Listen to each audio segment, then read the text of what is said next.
Namaste. Greetings from here in Australia and Perth, in Western Australia, our great minerals and resources state. I'm very pleased today to be joining you to open this third day of the Raisina Dialogue. I'm delighted to be part of this event, joining other Australian speakers, including my Foreign Minister, Marise Payne, the Chief of our Australian Defence Forces, General Angus Campbell, and former Prime Minister, Tony Abbott, a great friend of India. I congratulate my good friend Prime Minister Modi and Minister for External Affairs, Dr. Jaishankar, for initiating this dialogue. Thank you for your leadership at this critical time. In the midst of the most difficult year in 3/4 of a century, we know how important this dialogue is and very pleased to participate. I only wish I could have been there with you in person. We are free peoples, liberal democracies, with respect and responsibility, aspiration, the dignity of our people at the heart of who we are as democratic nations. We've been friends a long time, Australia and India. We have so much in common. Our values, our passions, especially for our democratic freedoms, our commitment to the rule of law, a free and open Indo-Pacific. And over the last 2 decades, we've realised more and more of the enormous potential of our friendship. We've shown what can be achieved when two diverse, pluralistic, multicultural democracies join in a spirit of trust and understanding. Our economic defence and people-to-people ties have grown strongly. India and Australia share a deep friendship, or as you say in India, matri. I'm told that's India's version of Australia's mateship, the ability of men and women to work side by side, trusting each other. That trust, that shared sense of mission and purpose is what we will need so much in the years ahead. I want to talk today about what it is, about our region, about the Indo-Pacific, where we live, and the challenges that we face together. How the COVID-19 pandemic has created momentum for addressing these challenges amongst like-minded nations. Ladies and gentlemen, the Indo-Pacific is the region that will shape our prosperity, our security, and our destiny, individually and collectively. That is our shared future. It is a dynamic and diverse region full of promise, but we're also not blind to the geopolitical realities. The Indo-Pacific is the epicentre of strategic competition. Tensions over territorial claims are growing. Military modernisation is happening at an unprecedented rate. Democratic, sovereign nations are being threatened and coerced by foreign interference. Cyber attacks are becoming more sophisticated, including from state-sponsored actors, and frequent. Economic coercion is being employed as a tool of statecraft. Liberal rules and norms are under assault. And there is a great polarisation that our world is at risk of moving towards. A polarisation between authoritarian regimes and autocracies and the liberal democracies that we love. A liberal democracy and a liberal set of values that underpin the global world order that has delivered so much for the world. The pandemic has accelerated and accentuated many of the strategic trends that have created this very real strain. However, the pandemic has also given us a fresh perspective and created new opportunities to build a durable strategic balance in the Indo-Pacific. A strategic balance, as Condoleezza Rice says, that favours freedom.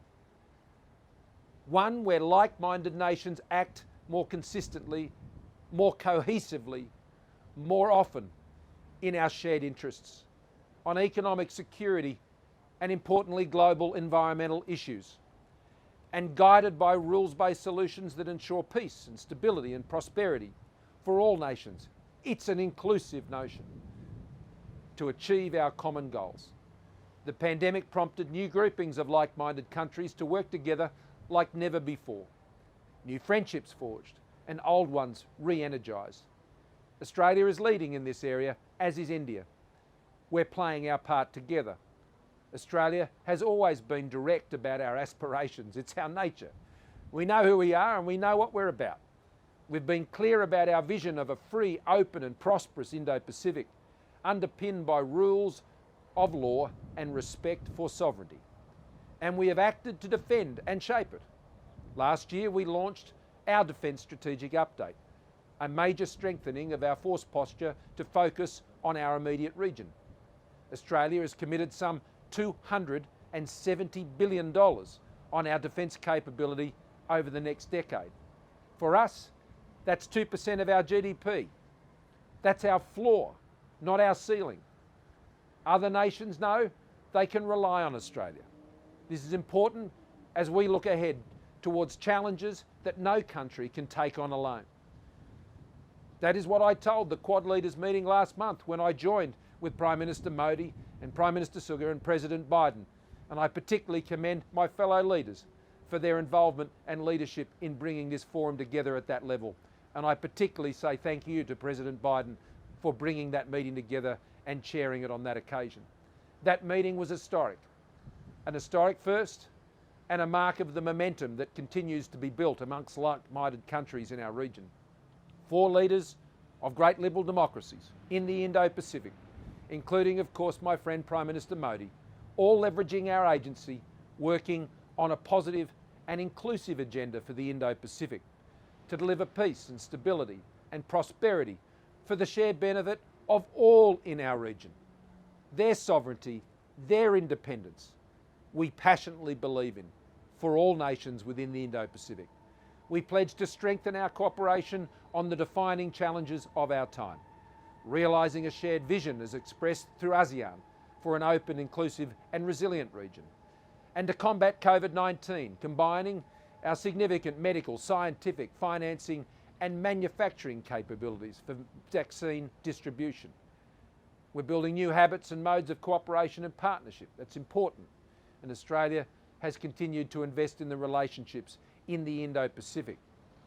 Our partnership with our great friend and ally, the United States, continues to strengthen as we mark 70 years of our ANZUS alliance later this year. We've announced an in-principle agreement with Japan on a reciprocal access agreement, a landmark treaty that will see even closer defence and security ties. And I thank my dear friend, Yoshisuga, Prime Minister Suga, for the great relationship we've been able to establish so quickly. He is a man committed to peace and prosperity in our region. We've been working more closely than ever with ASEAN, as it's our oldest dialogue partner, and also enhanced our relationships with Indonesia, Vietnam, Singapore, Malaysia and Thailand, all key partners. We continue to strengthen ties with our Pacific family through our Step Up program, with additional support during the pandemic, particularly at the moment for Papua New Guinea and for Timor-Leste. And there is our relationship with India. Australia sees India as such a natural partner in shaping the future of our region. It's way more than geography. It's history, it's values, it's our growing economic security and people-people ties. It's our strong sense of mutual obligation and responsibility. In India, I know we have a friend who will help build our region, where all nations can prosper. We have looked on with admiration as in recent times India has taken an increasingly active role in the Indian Ocean and the wider Indo-Pacific region. In particular, most recently, we've seen their leadership with the manufacturing and distribution of critical vaccines, helping developing countries in our region. They're building economic capability, they're promoting maritime security, and they're advocating regional cooperation. We welcome your leadership, Prime Minister Modi, and we welcome India's leadership and engagement, whether it's on the outstanding vaccines that are necessary and the Maitri campaign that you've engaged in, which has seen over 64 million Indian-made vaccines shipped to more than 80 countries, as I was already referring to. Last June, Prime Minister Modi and I took our relationship to a new level, a comprehensive strategic partnership. This is a declaration of our shared values and interests, our capabilities, and the deep trust we have for each other. It will see us cooperate in new ways: commerce, critical minerals, science and research, technology, as well as defence, maritime and cyber and critical technology issues. And we're already seeing this. In November, Australia participated in Exercise Malabar. It saw our navies, along with Japan and the United States, work together in highly sophisticated training exercises, from air defence and anti-submarine exercises to at-sea replenishment between ships. This tells a broader story for Australia and India, a story of deep trust, shared ambition, and a united commitment to keeping our region safe and secure. Australia is looking forward to working closely with India on emerging issues such as harnessing opportunities through our cyber and critical technology partnership, and we continue exploring ways to further deepen our economic relationship. Our region confronts some formidable challenges, and the pandemic has sparked a renewed appreciation amongst like-minded nations for each other and what we both can contribute, all of us can contribute, to our partnerships and to our region, for the values and goals we share, and for what we can achieve by working together. It has inspired action to defend our collective interests. Together we carry the aspirations for the future, a region stable, a region prosperous, with healthy people and a clean environment. We will continue to work together to achieve those goals, and we will gather again together soon. I want to thank you for your kind invitation to be part of this important dialogue. Dhanyavad to all of you. Thank you for the great relationship that we have, and as we work together to secure the peace and prosperity of our region, a free and open Indo-Pacific, a strategic balance that favours freedom. Thank you for your attention.